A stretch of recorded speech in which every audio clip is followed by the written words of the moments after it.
Does your company need to enter a new market to survive? Download the market entry presentation template to discover if a market expansion effort is really worth it. Whether you want to enter a new geography, new sector, or new demographic, a strong market entry strategy is required to plan out the likelihood of success versus the cost of failure. The template includes slides on buyer values and buyer value migration, comparative market study, scenario analysis, revenue versus market size, competitive matrix, strategy implementation, product portfolio strategy, investment projection, MARCI chart, market selection criteria, and many more. Stick to the end and we'll explain how a company like Apple could use these strategies to navigate the next big market strategy move, like, for instance, self-driving car software. Alright, so the first step to any market entry strategy is an assessment of the opportunity available. This buyer values visualization allows the input of data from market research to rank different aspects of a product or service based on whether or not users will value it. The expected value a user wants from a product is listed out along with the opportunity that exists to service that market. For example, an existing market comes with high opportunity based on past precedents, while an emerging market has high potential with less competition to gain first mover advantage. A market with minimal to no opportunity should be an area to avoid the dedication of further resources to. Because what buyers value change over time, value migration charts plot value changes of a typical product lifecycle from the introduction to mass adoption to maturation or decline.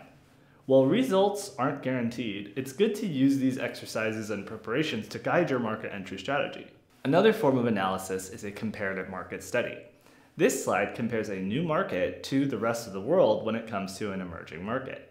The top graph compares a new market geography to the established market, while the bottom graph compares a mature product across a new market.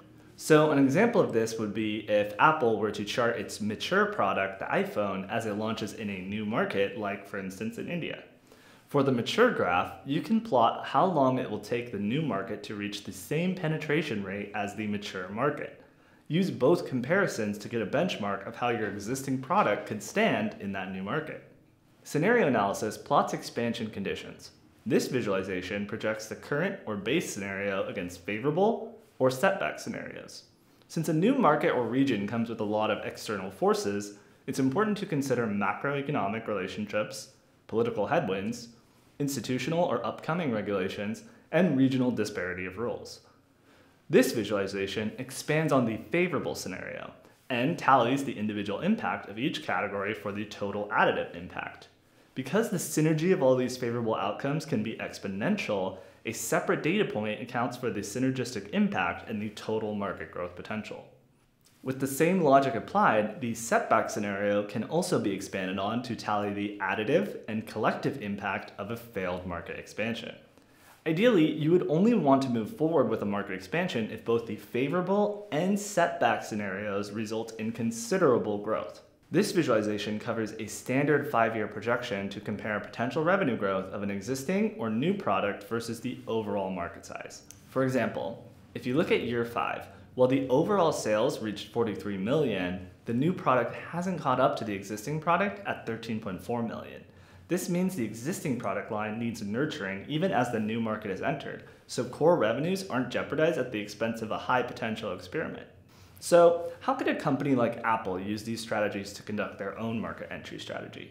Let's assume the rumors about Apple's upcoming Project Titan are true, and Apple has a car OS in development to control every aspect of a car's function, including self-driving capabilities. What could Apple do to assess the value of this major investment? First, it could conduct an assessment of buyer values to find out that many Apple users have a crowded nighttime routine that makes it difficult for a new streaming service like Apple TV Plus to break into. But there's an emerging market in connected cars, which fits nicely into Apple's focus on services. With fully self-driving cars, drivers wouldn't have to focus on the road. So that means they could not only stream Apple Music, but they could even watch Apple TV Plus in their vehicles. As automakers and lawmakers lay the groundwork for self-driving vehicle regulation today, there's a high likelihood these vehicles will hit the market by the end of the decade. This justifies not only a massive investment in Apple TV Plus, but a massive investment in fully self-driving cars, which turns an hour commute into an extra hour to offer services like entertainment. A favorable scenario indeed. Download the market entry presentation template for more slides on competitive matrix, strategy implementation, product portfolio strategy, investment projection, MARCI charts, market selection criteria, and many more to save time and hours of work. Thanks for watching.